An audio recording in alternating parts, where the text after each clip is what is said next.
C'est la fin de la saison trop chaude qui enveloppe le corps à la façon d'une lourde maladie sans gravité. Je regarde faner les dernières fleurs du soir qui ont ouvert dans les cœurs leurs pesantes feuilles de velours sombre. Les jours sont clairs, les nuits sont noires.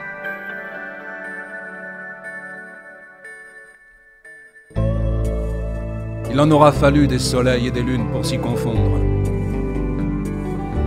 La paix du crépuscule remonte des champs comme une ombre qui gagne sur cette paix d'après-midi, laquelle s'attarde encore là, telle une caresse de la lumière sur mes mains, et que j'éteins à présent, en les refermant, en une reddition confiante et réciproque, pendant que l'ombre les encercle.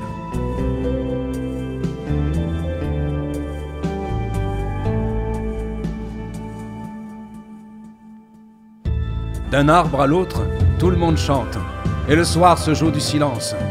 Sous les cimes, l'horizon brûle sa partition encore verte de feuilles lentes. Il y a des pages bruyantes d'oiseaux dans l'air grenat, et des fruits immobiles sous le ciel presque mauve. Des touches de chair, des notes de cèdre, des écailles de paysages collés aux doigts du peintre. Voilà que tombe un souvenir mûr de la face cachée du soleil, comme un vêtement décroché de sa patère. Une peau ancienne pour entrer dans le soir à pas de loup. Une mue d'autrefois pour se mouvoir dans cette étable, à pas d'agneau.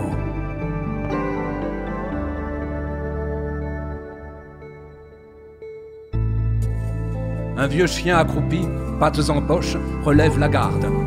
Un quadrille d'oies s'éloigne en boitant. Un coup sur la gauche, un coup sur la droite. Est-ce une escadrille ou un escadron, au sol condamné, que se carteront? Elles s'endormiront pour mieux s'envoler, leurs coups maladroits sous leur aile gauche. Au petit matin, elles auront fait comme le soleil avec plus d'éclat, le tour de la terre.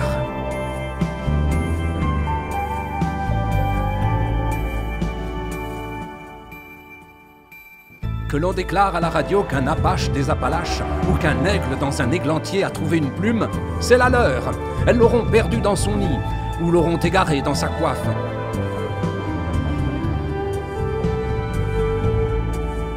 Mais pour l'heure, elles ne s'éloignent pas au pas de loi, mais accompagnent lentement et bravement d'une berceuse en sol mineur le soleil dans son somme. Tandis que ma guitare dérive en si bémol, à contre-courant dans mes bras, je longe le ruisseau qui rampe vers la nuit, à contre-champ. Elle lui fait, comme un trou d'ombre glauque, une mare bordée de pensifs squelettes longilignes, parmi lesquels la nuit fait de l'œil à l'eau qui dort, debout sous le ciel bas.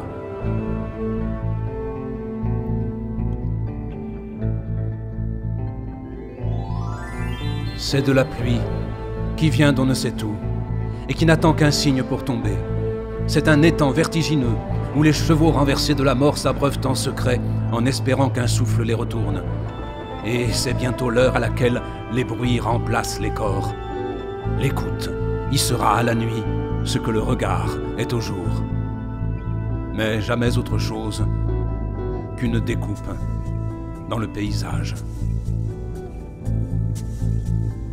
Quand la bête se transforme en cri,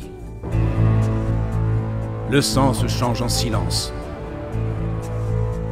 Entre deux intervalles, le cœur se fige. Un envol creuse de noir le bleu du soir. Cela fait comme un signe. Alors, le cœur et la marche reprennent, et la pluie tombe sur le dos brumeux des chevaux qui s'emballent au fond de l'au-delà. Attelage sans cocher. L'esprit léger, je tends une main que je ne peux même pas deviner, juste pour indiquer aux étoiles la course libre. Moi, je vis quand je peux, où je peux, et le chemin me fait disparaître. J'ai troqué mes rênes pour des cordes, les ordres des autres pour mes rêves faciles, et j'ai bâti mon lit vertical dans cet étang vertigineux où les chevaux renversés de la mort s'abreuvent en secret. Pour ce qui est du chant, je n'ai que ma guitare. Pour ce qui est de la parole donnée à l'homme, je n'ai qu'un mot à dire. entraide.